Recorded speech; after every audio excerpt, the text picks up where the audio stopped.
Hey guys, it's Konstantin Polyakov here in the studio, your host for yet another episode of PRsonalities. Today we have a special guest, the president of Intent, Design Communications Consultancy, Ben Hagon. Thank you very much. Thanks for coming out. My pleasure. Thank you for having me. It's awesome to have you here. Today we're going to talk all things advertising, all things your personal journey in this crazy industry, ever-changing industry. And what I'd like to start with is I'd like to touch upon the very name that went into your firm. We're talking about Intent. So why don't we go right into it and you tell me exactly how did this all start and how did you come up with the name? Well, it's a very interesting story, actually, because it's a full circle story. So before my company was called Intent, it was called something else. So before Intent... Are we allowed to know? Yeah, for sure. Before Intent, it was just my name. It was Hagon Design, Inc. And so when we decided to focus on the clients that we now have, we knew we needed a new name. We knew we needed to take it away from being all about me, right, and focusing on our clients and not focusing on ourselves. And so we changed the name from Hagon Design to Intent because what we do is work that only does good for the world. So we work with nonprofits and charities, only clients that have good intent. So that's where the name Intent comes from. And I guess that's also why you got your domain name, right? Yes. So yes. You guys were lucky enough to score something that was right, right on the home court there. Yeah. We actually, it was our second choice. Our first choice was work with intent. Because we do work with intent, but someone else already had that. So we went with for good intent. And it's really interesting because people don't differentiate between our company name and our URL. So oftentimes when I go to a meeting, they'll say we're working with for good intent when it's actually just intent, but it's okay. But that's something it's interesting and something that's changed, that now people think of companies as URLs as much as they think of them as a name in itself. So it's kind of neat. That's huge. I mean, like I always tell new entrepreneurs and new businesses, like think one step ahead.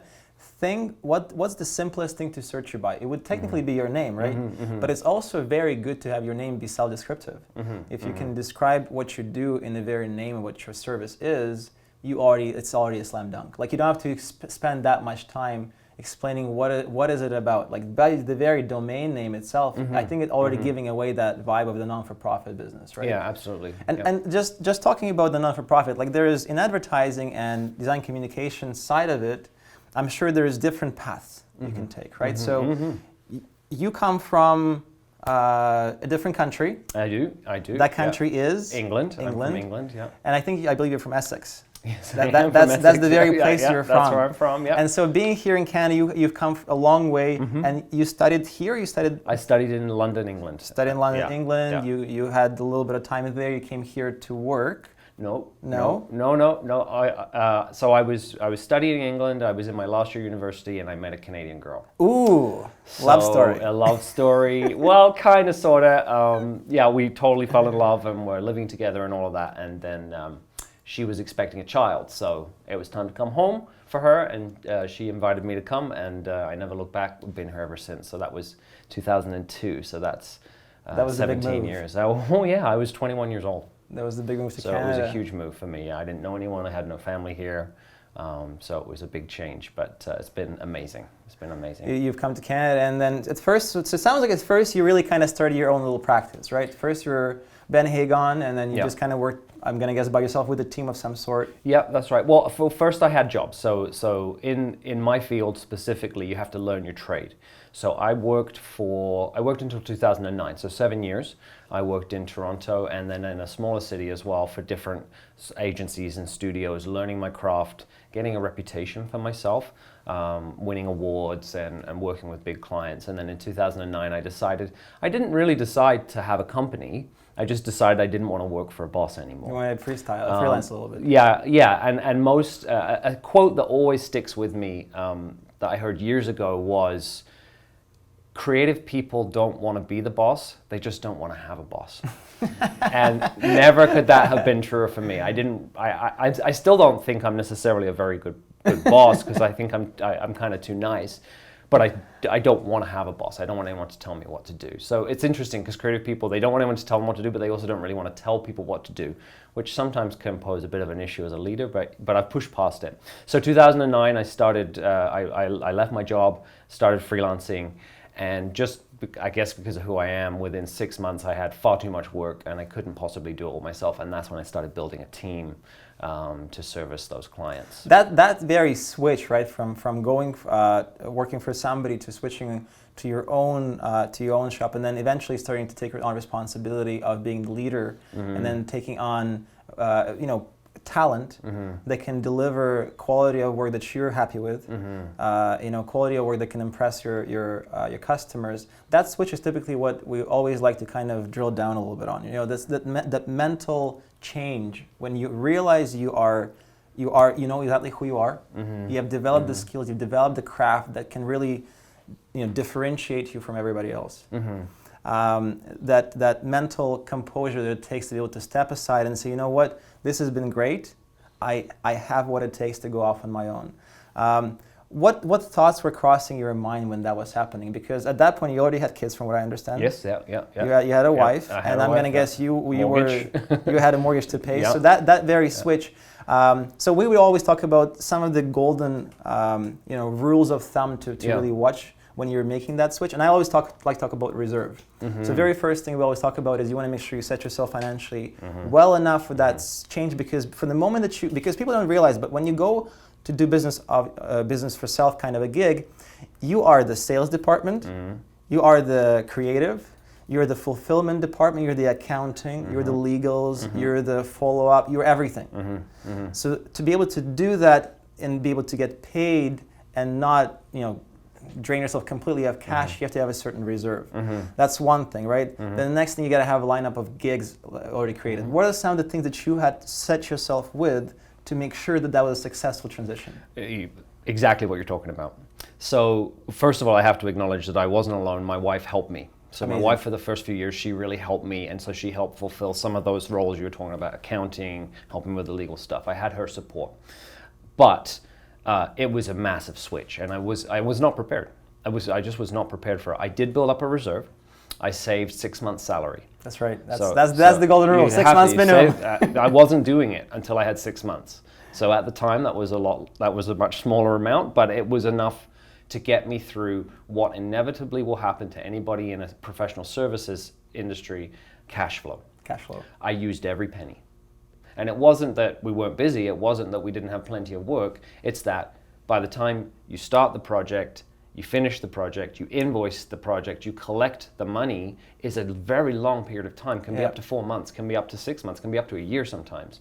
So I needed every penny of that money that I'd set aside just to keep the wheels turning. And then once we got over that period, then things were fine. It wasn't that there was ever an issue, but you absolutely need that reserve. It's critical.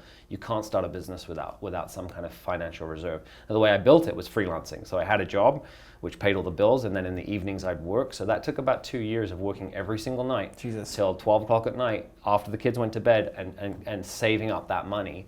But I wanted to do it, and I knew it was the right future for our family, so I did it. Well, it's like we always say, right? It's all about doing something you're passionate about, something you believe in, because a lot of the time, even you're clocking in that 12-hour day, it feels like work, but you feel happy doing it. Absolutely, right? Absolutely. You put your kids to bed, you go upstairs, you sit in your computer, you work away, you know that you have exactly what it takes to get to that next stage. You just got to put in the work. You got to put in the hours. Yeah, you've got to put in the hours. Right? And you got to be strategic about the way you do it too, because like you said, 3 months of pay, 4 months of pay, 5 months of pay, you have to be aware of what your absolute minimum cost of living is. So you know that it's covered, and you got to give yourself time. Because you can't put yourself into a position where you got to go out there and sell and make money tomorrow, because that's not really going to happen. We're not machines. Although we like to believe we are Kawhi Leonard sometimes, we can always shoot threes. Right? In the end of the day, you have to make sure that you give yourself a little bit of room. And if you give yourself 6 months, which I think is a golden rule, like 6 months of pay gives you just enough time. Because if in 6 months you could not get to the next set of receivables that's going to carry you for the next 6 months, then you may want to consider going back. Because then maybe you didn't have a very good 6 months, or maybe you just didn't do as much as you should have done with it. and maybe this gig is not entirely cut out for you. But again, if you're passionate about it, if you really want to give it a shot, I think 6 months is a great place to start. I think it's really important to talk about that, Konstantin, because people don't. Yeah. You know, when we look at investing and we look at the tech sector, everybody seems to think that there's a golden ticket and you can just borrow money, or you can find some angel investor to just support your dreams. The vast majority of us don't have that luxury. You have to work and you have to put the time in. And I'll be honest, in my opinion, to me it's better, because then you're not on the hook and you don't owe all that money back to investors. It's better to put the work in, save up, do it the bootstraps, right? The old bootstrapping method. It worked for me, and I've seen it work multiple times. I will say also I'm very lucky, because in the chosen field I don't need a lot of equipment. Yeah. And I didn't need office space. I was just able to work, like you said, upstairs in a room, to build to that point. Whereas some people in some industries, they need an investment in equipment. So then it's a little different. Equipment or space, inventory. Right? Inventory is a big one. Yeah. Even just staff, like some businesses, like you said, like yours, you were able to be self-sufficient, even though you probably had contracts for a few pieces of work there and there to complement your overall design, or whatever the project you were working on. You didn't need to have somebody going and pushing paper all day. You didn't need to go somebody in the back and flipping burgers to make the restaurant run, right? So there is definitely something to be said about different types of industries. But I think if we're talking about the services industry, and that applies to anything from, whether I'm selling you a mortgage or I'm selling you advertising service, I think in those industries where you're not so much bound by the very, very basic rules of a standardized, storefront business, where you are kind of mobile, the key is low cost, yes, and reserve, and then just crazy amount of passion and drive to get you to the next cycle of receivables, where you can now start considering, once the cash flow is built up, once you are at that point where you know exactly where you're going to be from 6 months, because you already have the next roll of money coming in, now you can spend a little bit more, so you can push yourself a little bit more to go out and get more business, so you can start growing, right? That's something I wrestle with. So I'm by nature a conservative businessman, and because of this process, I think it's trained me to be conservative. Mm-hmm. And so I don't take on debt, I don't take on risk, and I think sometimes that can inhibit growth. So in a way, kind of a balance. But it's control. It's control, right? Yes. You want to only grow in a way you are able to control it, because the second you lose control, the quality goes down, the customer service goes down, the quality of work and the quality of customer service plummets. Because you can't physically give everybody as much attention if you only have 24 hours in a day. Correct. And if you can't expand your team, your firm, at the same pace as the business comes in, inevitably you're going to have this moment where you're either going to start pulling hair out of your head, not knowing what to do next because there are all these priorities, or you're going to have so much overhead that you don't know where to get the next set of money from, right? So the control growth is the way to go most of the times. The times when you have investors is the time to grow as large as you can, because at that point you're just like betting, on this one horse, and you're saying, listen, we're just going to dump as much money as we can on this. This has got to work, right? Eventually it's going to balance out the negative and positive cash flow. But if you're trying to control growth, do it smart. I think that is the way to do it. I had a really interesting experience in the second year of business. So after we started the company and then we hired our first employee, which is something we should talk about because that changed everything. Yeah. We landed $1 million account. Boom. Yeah, you'd think. And I think, as much as I'm very proud of the work and I'm very proud of the team that we put to deliver the work, I think it was a bad thing for my burgeoning business, because it has never happened again. It was a complete one-off. A Bay Street law firm hired us to rebrand them nationally. And so we had to build a team of 10 people on the spot. Right, just like overnight. Just overnight, build a team of 10 Wow. people. I had to call in old friends and build this team in my house. This was back in Ben Hagon Design. This was in Hagon Design. So not this is not Intent, because we're still working with for-profit companies. In my house, 10 people using my washroom. We had a new baby. Oh my God. To service this account. And then it finished. Then the account finished. We finished. We did our work. But you have all the payroll. And then I'm looking around at all these faces, sitting there waiting for work, waiting for their paychecks. And I'm not saying I would do anything differently now, 8 years later, 9 years later, but it was certainly an interesting challenge to grow very, very quickly. And some design firms take 10 years to get to 10 people. I bet. And then the next year it's finished. And so then what do you do? And we wrote it. I wrote it out for another year or so and brought in some other large clients.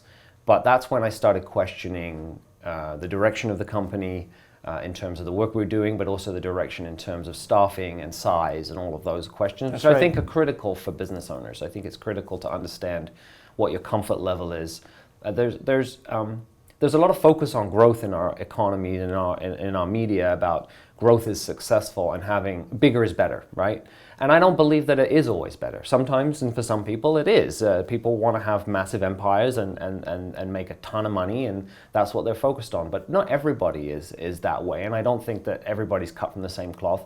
And if you don't ask those questions, especially when you're younger, at that time I wasn't even 30 yet. And so I was, gung-ho and still like a young buck, and I just wanted more.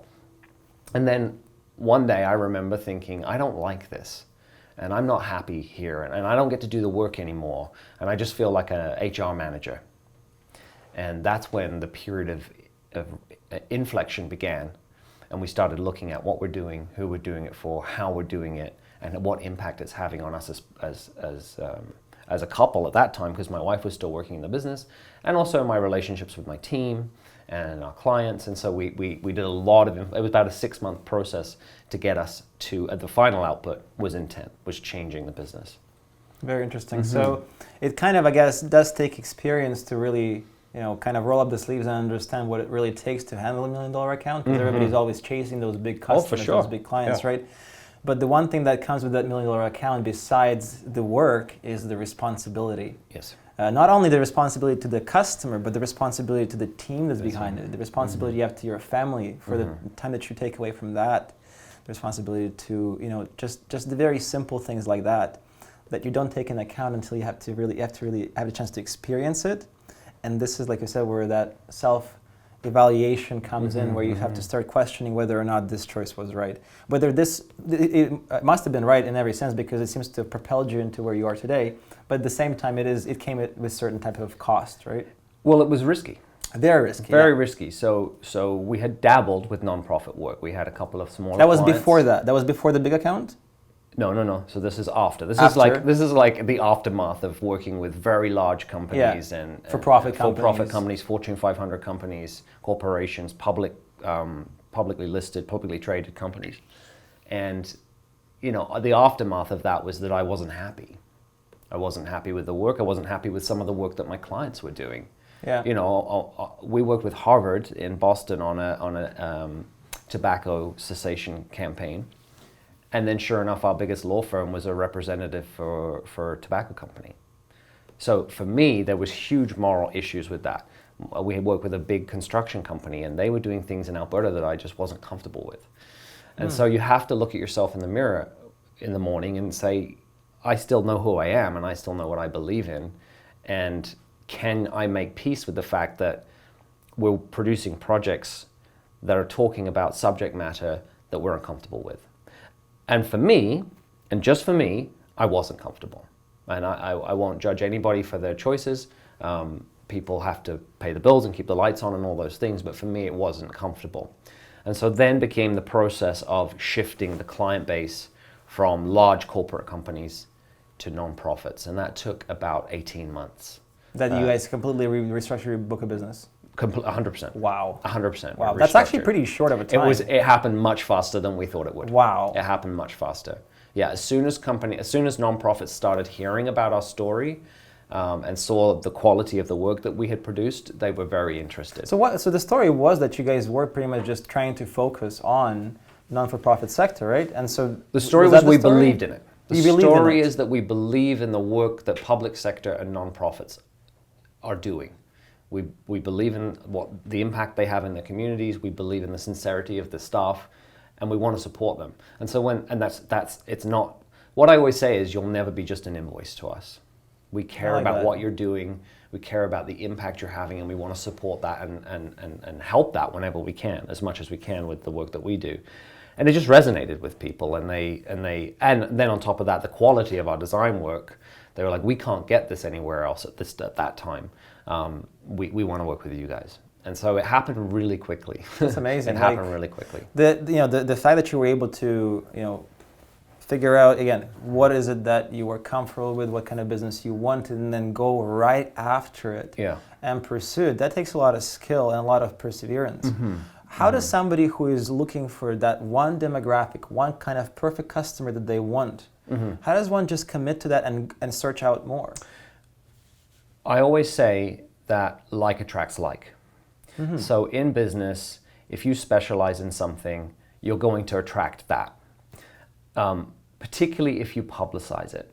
So we stopped publicizing our for-profit work. We were still doing some because there was a transition period, but we stopped talking about it, we stopped publicizing it, and we only publicized the type of work that we thought would get us more of that type of work. I like that. Showcase it. Showcase what you want. Tell the world about what you want to get, and then it will come back to you.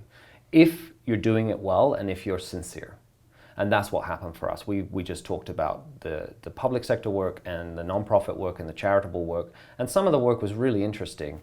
And then it just started. Are you allowed to talk about that? About the work? Yeah, absolutely. After you switched, just tell me some of the companies, some of the projects you guys were working on. Well, yeah. After we switched, primarily healthcare, we did a lot of work with hospitals and hospital foundations. One of our landmark projects, one of the turning points. You look back over the years at the turning point projects, and a big one was the website for St. Joseph's Healthcare in Hamilton. Ooh. And so it was at the time, hospital websites were really bad. They're not anymore. Most of them have caught up. But in 2014, they were very unfunctional. They just caused more anxiety, whereas what should happen, going to hospital is one of the most anxiety-producing situations in your life. And you're going there and like, this is awful, I don't know what's going on, I can't find what I'm looking for, I can't even find parking instructions, all of those things. And we were able to do a beautiful project. And even now, it's 5 years on, I still think it's a beautiful website. It functions so well. And that was a real turning point for us. Brian, maybe we should just bring it up on screen for a minute and just take a look at what we have. Guys, take a look. This is the St. Joseph's website. And this is from 2014. 2014 was when it might have launched in 2015, but we started working on it in 2014. The design was done, and it hasn't really changed very much since then. The feature that we're really most proud of is what we call the concierge. So if you look at the website, the first thing you see is actually a real nurse, or Nurse Ruth. She's a registered nurse that works at St. Joe's, and she asks, "How can I help you today?" And so typically with websites, you have to self-navigate, right? You go to the menu, you go to the search bar, but Nurse Ruth actually asks you why you're there. You're looking for a job, you're looking for a service, you're looking for parking instructions. And then we call it like the choose your own adventure. Like if you remember the books when you're a kid and so the same kind of way, and then we navigate the user through the website. And this was quite revolutionary in 2014, and we've reproduced it for St. Joseph's Healthcare in Toronto, Hamilton Health Sciences in Hamilton, and several other large Ontario hospitals as well. So that was a big turning point. That was one of the big projects. And then the other big project, again, that was a turning point, was the branding project for Kitchener Public Library. And I think Brandon can pull that up on screen for our viewers. It was our first library branding project, and I have a very special connection to libraries as a kid growing up in rural England. My favorite day was when the big yellow library bus would pull into the pub park. We call it car park. That's a thing. Lot. Yeah, it's a library bus. That's amazing. And it goes to all the rural communities because there's no library. The closest library is about a half-an-hour drive away. So it would pull up and it would park at the pub, and all the kids would ride up on their bikes and go in this musty, dusty library bus. It's a bus, like amazing. A bus. And then you take your books out, and then you have them for 2 weeks. When the bus comes back, you change them out. So that was very special to me as a kid. It opened up the world for me. Growing up in a small, tiny little village in England, I was able to access all this amazing literature and learn about the world and all these different books. So I was very passionate about libraries and having children, of course. And so when Kitchener Public Library approached us to do their branding, it was really thrilling. And I think we did a beautiful job. We took their brand that was, it was done in 1978. Jesus Christ. Oh my God. And so in 2015, we were able to change it over. So they had it for a long 30 years? time. 30 over years, 30 years. 40 years almost. Almost 40, 36 years. Wow. Yeah, so just bringing them into the 21st century. And then we've since rebranded 3 more major Ontario library networks. and done other projects with libraries from Vancouver all the way out on Vancouver Island and then locally as well. So that was a real turning point for us, a real specific sector that we work with. And so those are two projects that really stand out. Very cool work. Yeah, it's really interesting. Cool it's very I can rewarding. see that just you talking about it is you're being very passionate, just telling the story. So I'm sure doing the work was amazing. And you have to remember, I didn't design them. You were the team lead. I was the creative director. Yeah. But I didn't actually design those projects. My wonderful creative team, and actually on both those projects, the person that designed them is still with us, and he's our senior art director. Should we give him a shout out? Yeah, his name's James Bish, and he's worked with Intent since 2011. Hey, James. And he's amazing. He's absolutely amazing. We're very lucky to have him. A place to connect, to learn, to belong. That's what we are. It's what we've always been. Oakville Public Library is a place of innovative and enriching experiences for people of all ages. We are growing and expanding to meet the needs of Oakville. Our online services, book depots, creation zone, and outreach are all about bringing the people of our community together. And so is our new brand. The logo represents people converging, coming together here at the library. This concept is also present in the lines, which represent creativity and playfulness. The green and blue colors reference trees and water, honoring our past and celebrating our present. This is the new us, a new visual identity, as unique as Oakville itself. We are the heart of our community. We inspire creativity through books, digital media, engaging programs, and a wide range of meaningful services for lifelong learners. A welcoming space to bring people together. Caring, connection, community. You belong here.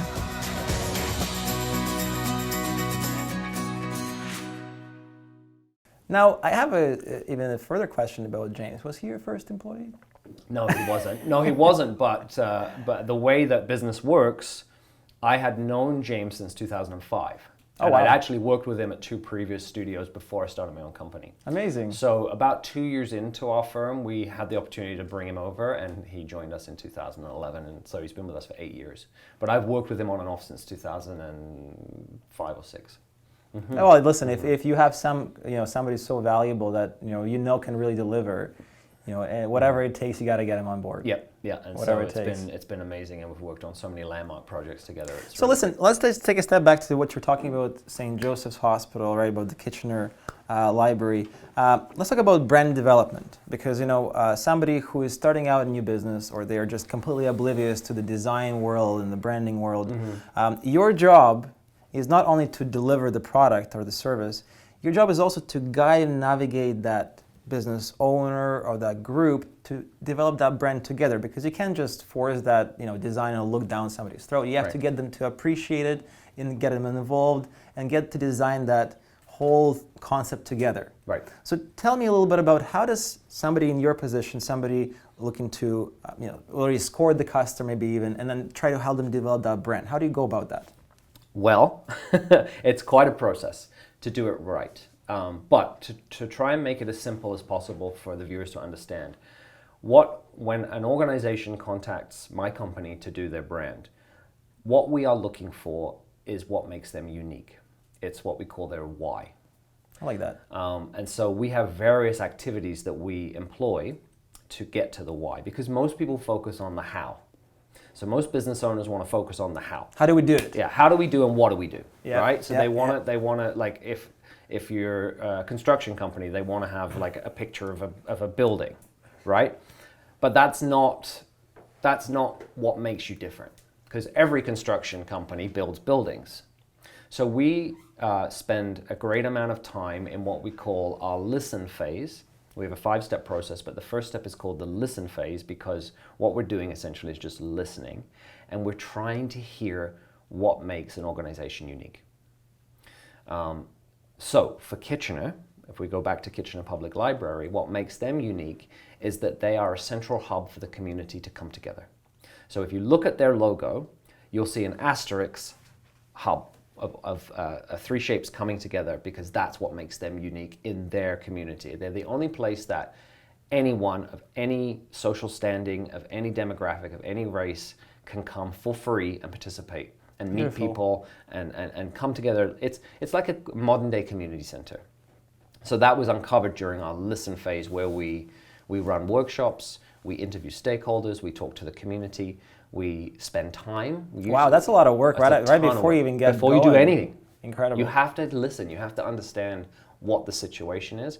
And one of the things that I love to do is, and bear in mind, because many of our clients are like libraries and hospitals and those types of clients, I can go there sort of incognito and just sit quietly. Just listen. And so I just sit quietly and listen and observe and see what the vibe is. And then from there, from listen, we go to think. Our second phase is think, and that's where we're trying to uncover what makes them unique, how they do things differently to everyone else. And I would say for people to really think about that, because most business owners, most entrepreneurs really want to jump to what they do, their products and services, and that's oftentimes, unless you're very unique, for your average Joe on the street, they can't tell the difference between... Goes right over their head. Yeah, it goes right over their head. So between one, let's say personal trainer, let's just use that, one to the next, they're all okay, so you offer personal training services, but how do they do it differently? And so that's what we're trying to uncover. And why do you do it too? And why, what your motivation is. So if you look at the Intent logo, for instance, that is designed very specifically to be bold and to be strong and to be robust, because what made us different from our competitors when we started Intent was we were professional, we were credible, we had a process. We weren't sort of these artsy, airy kind of designers who work with charities. We were solid, credible, and dependable, and so that's why our logo is all caps, bold font, underlined. It's our why. It's what makes us different. I like that. Yeah. Very clear message. Yeah. And I think with branding, your message has to be as clear as it can. It can't be vague. No. I think the more vague your message is, the less it's understood. Right? The more you try to be big, the bigger the concept you grab, the harder it is to put to work. Mm-hmm. Versus, specifically telling with the three or the two or the one thing that really sets you apart, really tells you the why, is what can really kind of, attract and get people's attention. As a business owner, I think a lot about what my audience's problem or challenge is. So as a design firm owner, I think about what my clients are struggling with. And then I think about how I can help that. And I think that that's key for entrepreneurs and business owners. It's not really about you, it's about who you're servicing. And so figure out what their pain point is, what your customer is struggling with, what keeps them up at night, and talk about how you can help that. You can't help but be successful as long as you can follow up. Yeah. But that's really how you need to think about it, is define the issue, define your audience, and then you can figure out how you're going to help them. Reverse engineer what your ideal customer is struggling with, and then just capitalize on that, right? And you'll be successful if you can do that. If you can solve what keeps them up at night, that's how you find success. I love that. That's a really nice little tip. If you really think about it, and I even go back to my work, right? I broker mortgages. And when I think about it, the more we get straight to the very, very reason what keeps them at night, why they're so worried, the more likely they are to take the service, the more likely they are to be happy with the service, and in the end of the day, that's kind of what drives the business back through your front door, right? It's just happy customers that will be able to relate to the experience and will tell everybody about it, everybody about how much in depth you got with their issue, how you got straight to the core of it, and you were able to resolve it and give them a solution. We've never had a sales team. That's interesting. Yeah, we've never had a sales team. We very rarely do any direct outreach. Our work comes from word of mouth. So exactly what you just said. We do good work, we treat people well, and it seems to work for our business from a referral standpoint. And that's pretty crazy to hear, because you are talking about large mm-hmm. operations. Mm-hmm. Not just somebody may like you in a department that may have some say in deciding as to whether or not you are the one. Mm-hmm. But that's the word of mouth is great, I'm sure, but it's the delivery, right? It's the delivery and the follow-up that probably comes with it. Yeah, I think you have to treat people well. You have to treat people, whether it's your clients, your teammates, your vendors, your partners. If you treat people well, that comes back to you. And that sounds like you do it to get something out of it, but it's just something I've observed. To me, it's important to treat people well, and it seems to work. It seems to come back. And I'm surprised that I'm told so many times that doesn't happen with other providers. They're not treated well. There's no follow-up, like you say. There's no aftercare. There's no Christmas card. There's none of that, and people notice. You got to treat people well, because if you don't, again, looking at yourself in the mirror in the morning as you're getting ready, it's hard when you go around not treating people well. And when you treat people well, they do the same thing right back to you. Relationships, right? Relationships are everything. Relationships with the stakeholders, relationship with the employees that will spread the word of how great the organization is, how great it is to be part of this team, right? Like I think I've seen somebody even post something on LinkedIn with you or with somebody on your team talking about how great they feel being part of this, right? And it's like, when you see that in any organization, you can tell that the integrity is there. You can tell this is a genuine team of people that really likes each other and likes doing what they do. And that really kind of, hits home for me. Like with any kind of service provider, if I go into a store and I can see people having fun, I can see them just like enjoying the moment during the process, I want to work with those people. I can really get that energy, that positive energy into what I'm doing with our project together, and then the result is just 10 times better.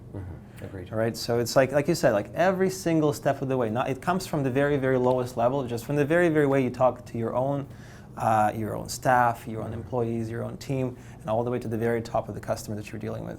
Right, it comes from below and all the way to the very top. Let's talk a little bit about something else. So it's 2019. You had years of experience being in this industry. You have seen the corporate side of it, the personal freelance side of it, the bigger team, the smaller team. What do you do differently in 2019? Like we talked a little bit about some of the things, but what is the one differentiating factor that sets your creative and your process and your delivery and your product apart from everybody else? That's a very good question. We're very, very busy all the time. So I don't have a lot of time to reflect on what sets us apart, why we're different. I'd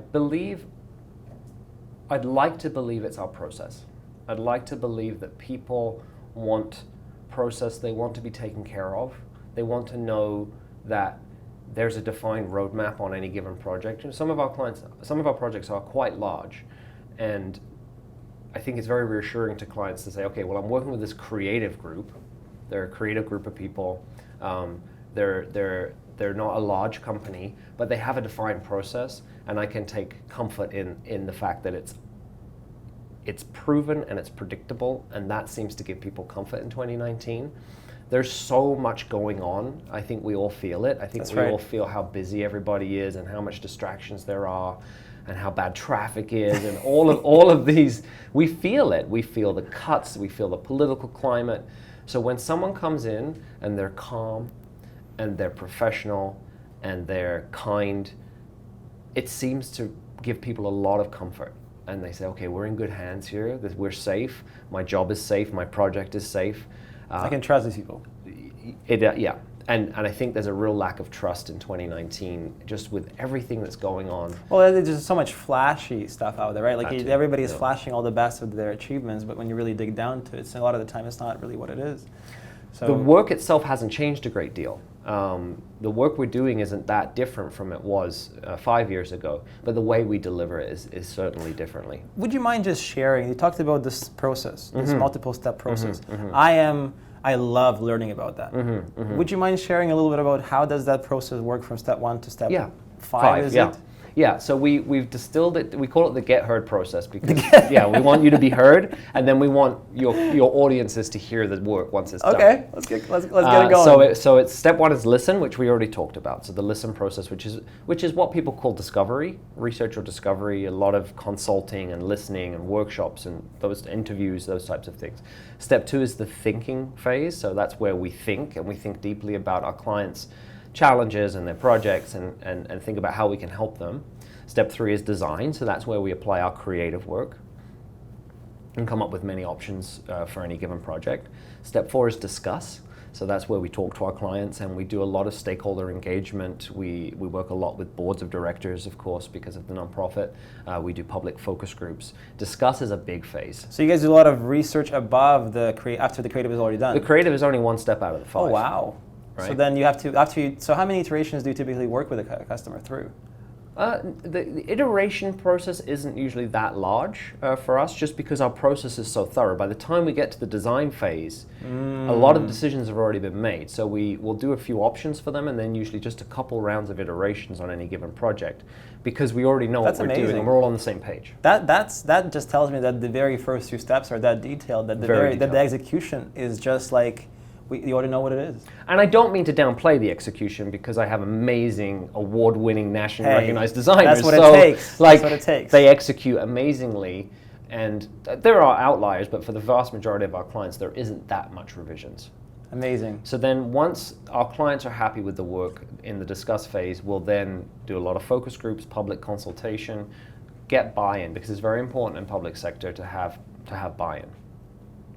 And then the last phase is do. So that's where we execute. We finish the videos, or we program the websites, or we print the brochures. That's the do phase. So what determines the length of this process? Because I'm going to guess it sounds like this could be taking months.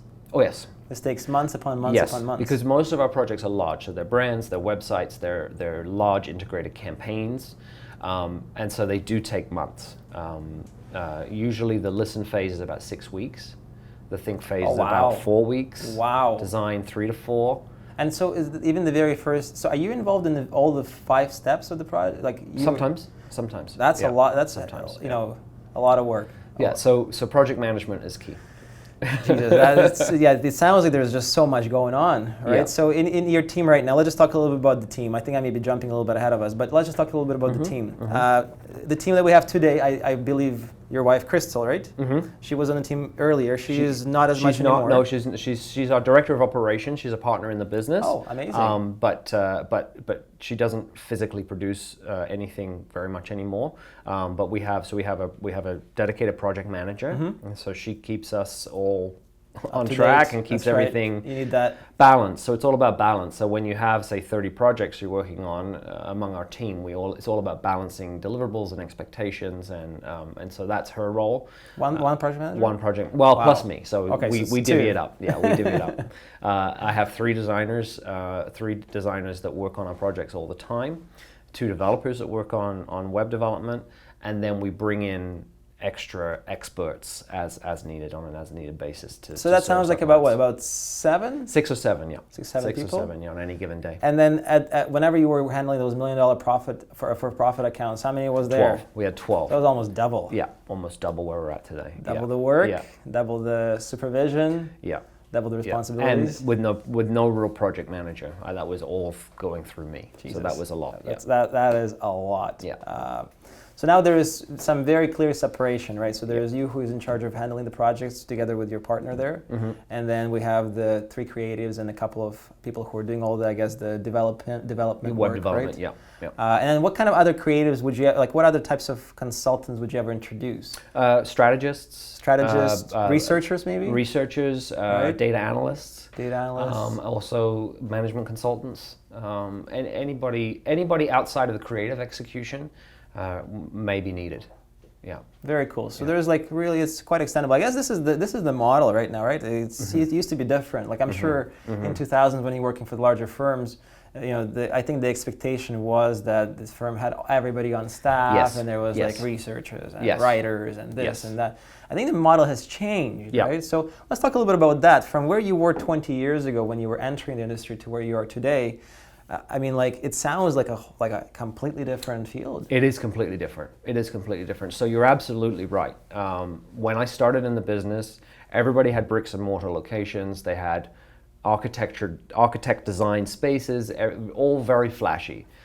The expectation was everybody was on staff. You had all of these people doing all of this stuff. Now, the model is much more, I say it's more like a movie model where you build teams to service projects. You bring in experts. And then once the project is finished, the team disbands until the next one. And so we do that a lot. We have our core team, but then we add to it to service our clients. Amazing. Yeah. Amazing. So it's like, again, no point of being stuck in the 90s or 2000s, right? No. Always, especially if you're developing a new business, like adopt all the latest practices. This sounds like the right practice to adopt. Yeah, it's a network model, and it enables you to be more fluid. It enables you to be more nimble when it comes to opportunities or changes or whatever you want to make. Whereas there are drawbacks. There are drawbacks to it. Because if you do pick up a little bit too much. Well, it's the gig economy. So my concern with it is what happens to people that can't ever get a salaried job. Because we're moving into this gig economy. For a business owner like myself, it's very attractive. You pay the person more than you would pay a salaried employee, so that's good for the person. But there's no security, there's no benefits, there's no RSPs, there's none of that. So I know that that's the current reality, but it's certainly something that I wrestle with. You know what? I will say something about this. There is something to be said about somebody going into the economy taking a risk. Mm-hmm. Right, taking a risk that they may not have that gig tomorrow, taking a risk that maybe they'll be paid today and then they won't find one for quite some time, and then they have to figure out how to wrestle with that. But at the same time, I will say something else. Like, any business is susceptible to changes, and being part of a thriving business as a contractor, to me, is an incredible experience, and probably is a lot more secure than being part of of an organization that may be rotting from the inside, and you're not seeing a lot of it. And there is, as much as it is considered that being salaried and being employed provides a lot more security, with so much volatility in the market, it not always is the case. No, and I think it's an opportunity. I think that giggers or contractors need to think of it as an opportunity. You could make a lot more money. But you got to be smart about it. You got to be smart. You've got to treat yourself as a business. Yeah. So you have to treat yourself as an individual business who's servicing clients. And so my business is their client. And then what they do with that business is their business. They can choose to work at night. They can choose whenever they want to work. They can choose to get their own health plan. They can choose to invest. I was just about to say, yeah. There are options for people who make the right choices. Because in the end of the day, like, I can be a contractor to you tomorrow, and I can pay into my own EI, I can pay into my own CFP, I can have my own insurance plan and my own group's benefits plan if I want to. It's a choice. I'm making more money, so I should technically be able to spend a little bit more money for the things. It's just that I think the other problem with contractors and entrepreneurs is that we don't think of it that way when we start. With the very first business you start, I mean, think about yourself in those years, right? Mm-hmm. Did you think about those things, like No. having a life insurance, having group benefits, having CFP contributions to the level that you like them to be because you want to have a certain type of pension when you retire? Like, you don't think of these things when you first enter, and I think that partially it's the way that we treat entrepreneurship.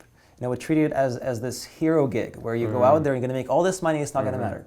It's just not going to matter. Absolutely, yeah. You're going to make so much money. It's just by the time that it's going to become a problem, you won't ever have to worry about it.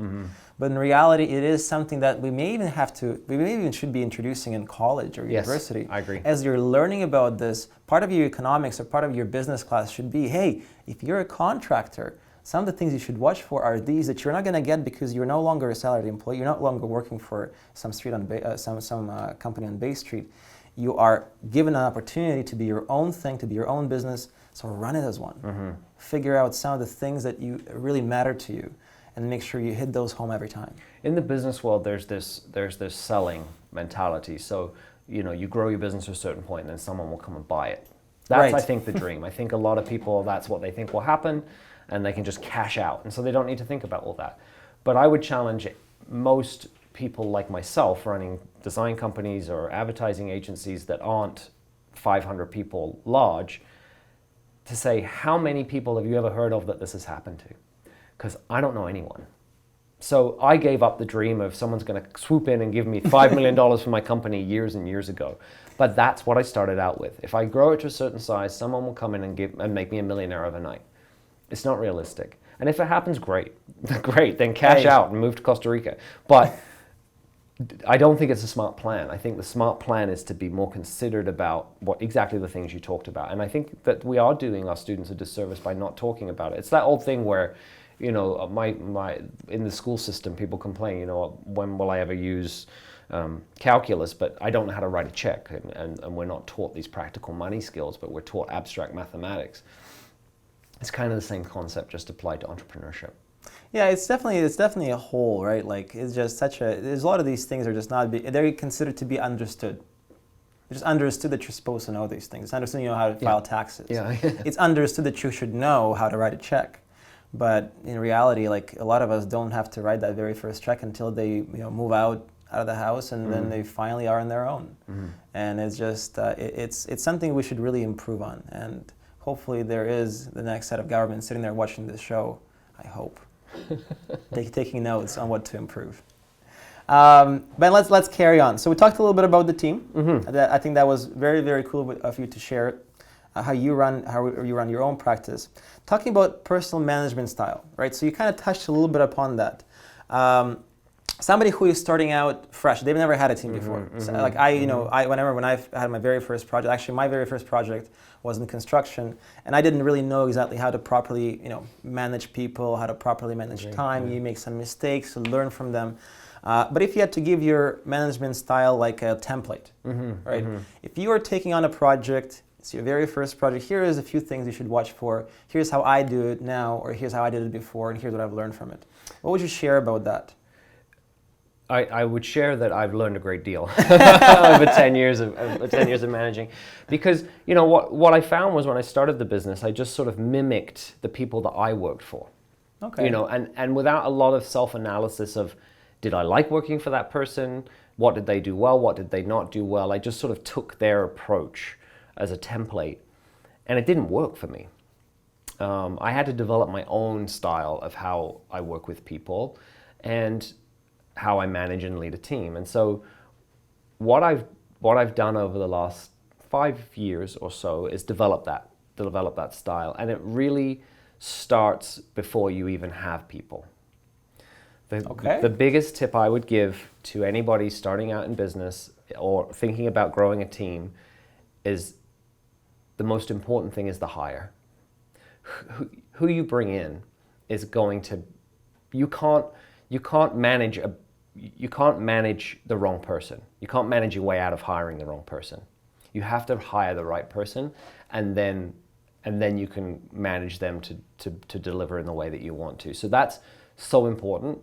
And I always hire based on character. It's always, do I think that this person fits our goals, fits our values is really important. And so I've built an amazing team of people that I can go away for 3 weeks, and I know when I come back, the business is going to be in as good place. That's how you know the business is right. I trust them, and I think they feel that trust, and so it gives them a lot of confidence.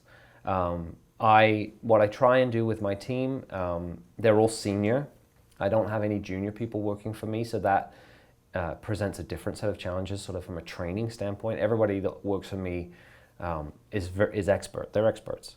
And absolutely, I give them pointers and give them tips if I see things that can be improved upon. But for the most part, they're professionally executing. So Incredible. That really, really helps. Amazing. But what I do in terms of managing them is clarity. You just have to be clear with people. This is my expectation. This is what needs to get done. This is when it needs to get done by. And now I'm going to leave you alone to do it. I like that. And then they do it. And if they don't do it, because sometimes people don't do it, sometimes people have a bad day or they have a situation, then you have to discuss it with clarity, with kindness, and then let people respond. The challenge, I think, in business is that when you own your own business, you feel a tremendous sense of control. You want to control everything. Ownership. You want to control everything. You want to mold it in your own image. And that doesn't really work. You have to let people be excellent. And they won't be excellent if you micromanage them. So that's something I've learned. I've learned to hire good people, leave them alone to do their work that they want to do, and encourage them to be the best that they can be. And it works. It's working very, very well. I'm very pleased with the team, and that's kind of my mindset. Now, I will say that it's not necessarily natural. I have to check myself all the time. We have to be honest about these things, I'm honest with my team. I believe it. I have to check myself. I have to check myself to not micromanage, to not bother them, to not constantly check in, to not constantly say, where's this at? And can you show me something? Can I see it? And what are you doing today? I have to check myself, especially when you have too many coffees. You gotta watch it. So you gotta watch it. Pacing around the office, checking into every door, be like, are you doing anything? Okay, you're all okay, good. So leave people alone, but you have to be clear. You can't just leave them to flounder. Be clear about what you want from them, set the expectations, what you want, when you want it, and how you want it done, and then let them do it. You should hire experts and professionals, and if they are, then they'll know what to do. You know what, that really resonates as well. Like I know I've seen different management styles. I've seen it done the way you're like where you're saying you're micromanaging everybody.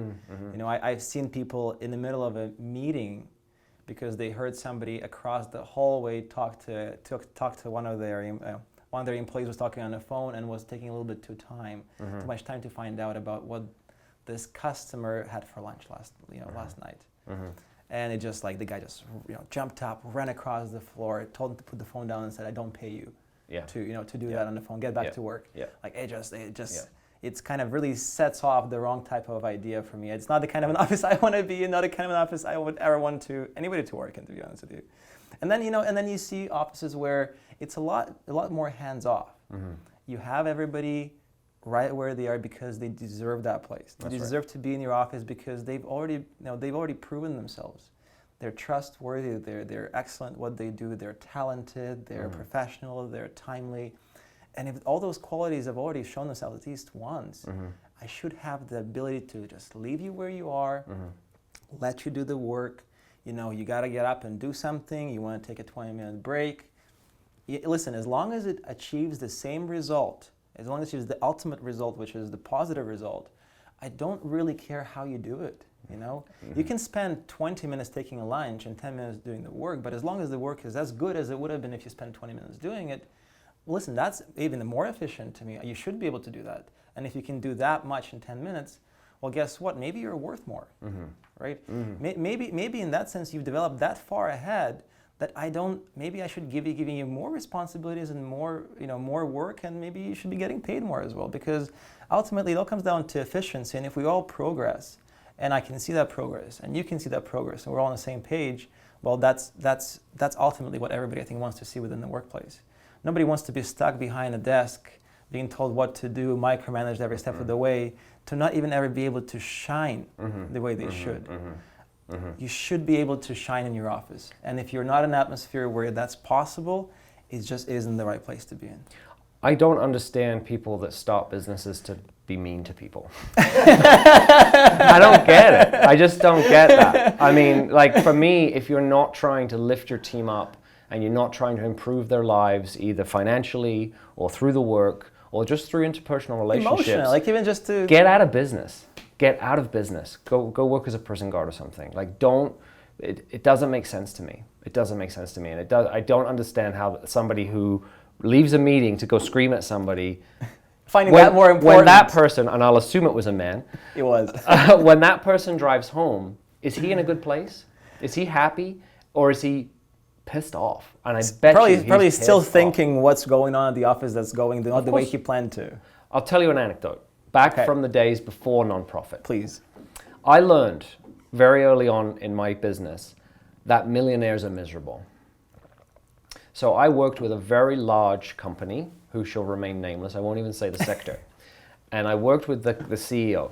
The CEO's salary was over $2 million a year before bonus. Wow. So some years he was probably taking home about 6, 7, 8 million pre-tax. So that makes him, in my books, a millionaire. Wow. He was one of the most miserable people I've ever met. He was very nice to me, but he was miserable, I could tell, and he was mean to his staff, and no one liked him. So money doesn't buy happiness in that sense. So I learned not to chase money, to not consider myself, want to be like those Fortune 500 CEOs, because at the end of the day, that's not what motivates me personally. And I don't think that making people's lives miserable is worth it. To me, it didn't make this person happy. It didn't buy him more time with his family. it didn't give him more time to pursue his interests. It just became a self-fulfilling prophecy, and it was a vicious cycle. People left, people were unhappy, people didn't do their work well, they didn't execute their projects. In my experience, as it sounds like in yours, the micromanagement method in a service industry just doesn't seem to work. Yeah. So, I mean, I don't know if I have all the answers. I will say that it's not all what do they call it, rainbows and lollipops. You know, there are issues, things happen, especially when you're hands off. People, what we say, go down blind alleys, or they misstep, or they have something going on in their lives. But you just talk to them as human beings. Okay, figure out let's what it talk. is. Yeah. Let's talk. What's going on, man? Like you're not executing in the way that you normally do. Can we talk about this? And talk to them on the level. Yes, there's a hierarchy with work. Yes, I push the button that accepts the payroll request. Come on, we can still be human beings and talk to them. But all of these things for entrepreneurs are probably not things they consider when they're thinking about going out on their own. This is probably some years down the road, but maybe like me, within 6 months, you've got employees looking at you. And so they are things you need to think about, especially creative people who don't really want to tell people what to do, but they don't want to be told what to do.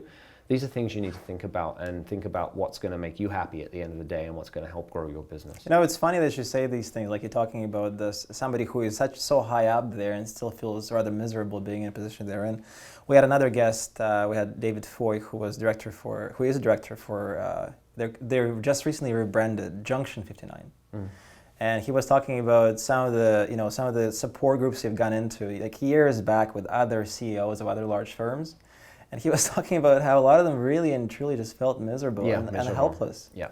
Because there's so much pressure, right? There's so much pressure, there's all these deadlines and all this pressure and all these people and all these employees and the stakeholders and then you're never home, and then the family struggles and all the other avenues of your life also start to fall apart and crumble. And no matter how much money you make, in the end of the day, when you're at that kind of level of stress, I don't even know if it's really worth it. I had an interesting conversation with a friend, and he was telling me he didn't want to win the lottery. And he's a dear friend of mine. And what I was trying to convey to him is that people don't want the money. When you win the lottery, it's not the money people want. Money's abstract. Is the win? It's the freedom. Oh, the freedom. It's the freedom to do what they want, when they want, as they please. That's what people really want, I think, is people want freedom in their lives. They want to take trips. They want to if they want to buy a car, just go buy the car. That's freedom. It's not about money.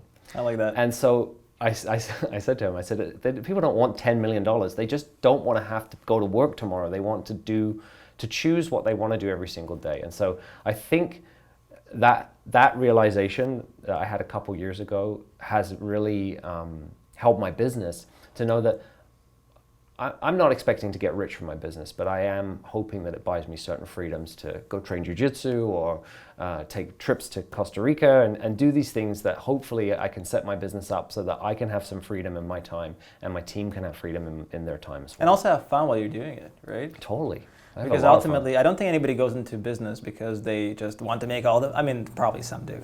But you probably could go to business to make all the money in the world, but in the end of the day, you will be miserable if you're not doing, if the very act of what you're doing is not enjoyable. I mean, money is abstract, right? So people say, I want to be rich. But what does that mean? I think it means that they can do whatever they want. That's right. I think that's what they want. And people want to do whatever they want. And if you can do whatever you want and still get paid, isn't that the ultimate freedom? I think so. I think so. All right, we're going to get to a couple of last questions for the show. One of the things I wanted to bring up is, how do you conduct outreach or advertising when dealing with nonprofits? That's one of the closing questions I had. So there's three activities we do. We do spend a little bit of money with Google Ads. So for anybody that's thinking of starting a business or running a business, Google advertising is a very efficient, cost-effective way of putting yourself out there. So just a little bit, a few $100s a month, we do that, and so that just boosts our search results and then people click through our website. And so smaller work comes through that. Typically it's kind of smaller work. People who are thinking about doing a large brand or a campaign don't tend to just Google it.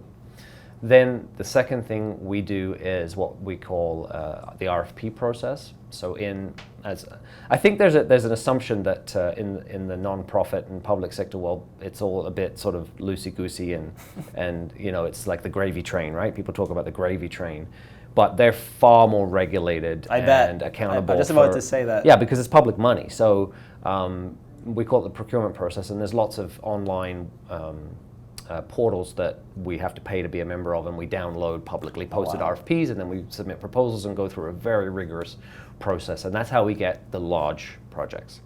And then the last thing is just word of mouth. We do good work, we treat people well, and we get a ton of referrals from colleagues. Or the thing I've noticed recently is directors on boards are telling their marketing person to contact us. So I don't know how they know about us, probably just reputation. Reputation, yeah. So yeah, combination of word of mouth, the official RFP process, and a little bit of Google advertising is how we do it. And that's primarily what you've been doing since you started. You've changed a lot of that. Yeah, no. That's been really the formula. Right? I mean, Google Ads are the last few years. That's a newer because they didn't exist. Yeah, not the same capacity. Yeah, but we've never had, like I said, we've never had a sales team besides myself. I'm kind of like a one-man sales team. We don't go and do like sales pitches. We don't try and book meetings or call people up or do any of that. That's incredible. That you have, if you have that much work coming in from reputation and the work that you get, the systematic procurement of business that you guys do, that is actually very impressive. Thank you. If you can maintain the pipeline without spending too many marketing dollars and being that efficient, that is a great setup. I see. A great setup. That's my job. So my job is to be the one-man sort of system, applying that systematically. Yeah. And then the other part of my job is just taking care of everyone and the business. Taking care of the business. Just taking care. Yeah, as a president of the organization, you are the leadership, you are the fallback, you are the counsel, you're everything there to help the team succeed. You're just not the arms and hands to actually do it. Yes, that's right. And that's good. That's good in a lot of ways. Like you said, I know that you said that you miss a little bit of the actual hands-on work. Yeah. And everybody does. Everybody does. When you step away from the very craft that got you there. Yes. But I think having the power of having that kind of an incredible talented team to do the work, to be your arms, to be your legs, to get that work done incredibly well, must be very rewarding. It is, and I've made peace with it. I used to struggle with it, but the way I made peace with it is I hired better designers than I am. Love it. That's the way to do it. You just hire better talent, and then you have no excuse. You're like, hey, at this point, I might as well just let you handle it. My team are better than I am, so that's great. That's amazing. Ben, as a tradition in our show, we like to give our guest the floor and let you give, let's say, 2 or 3 tips. 2 or 3 tips to the young entrepreneur, young advertising, next advertising guru, hand Hagon, maybe somebody named even differently, whatever the name may be, somebody who is watching this show and looking at you and thinking, in about 20 years from now, I hope that I can get to the same level with my business. What are 3 tips that you'd like to share that you've learned along the way that would be so incredibly valuable to that person? The first tip is always figuring out your why. Why are you doing this? What's going to get you out of bed in the morning? What's going to make you look at yourself in the mirror and be proud of what you did today? That is key. There are a lot of people don't think about that. They just say, I'll do anything. I just want to work. I love designing. I love creating. But it will wear off. It will wear off because you get tired and you do it every day over and over again. So you have to figure out what turns your crank. What gets you excited? What is the work that you would be proud to show your mom? I like that. So what is the work that you'd like to show your mom? Yeah, and whether you produce it or your team produces it, that you have to figure that out first. So that would be my first tip. Figure out what makes you you. The second one is to treat it like a business. Treat your business like a business. Learn about management styles. Learn about sales styles. Learn as much as you can about how to run a good business, and then figure out how you want to do it yourself. So that's really important.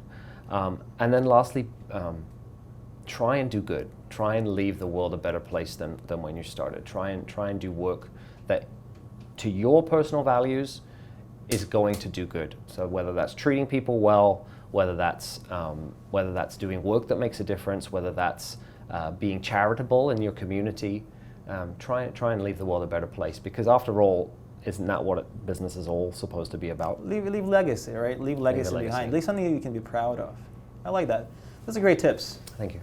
Ben, thank you so much for coming out. My pleasure, thank you. This has been an incredible journey. It's always great to learn about a business that's well defined.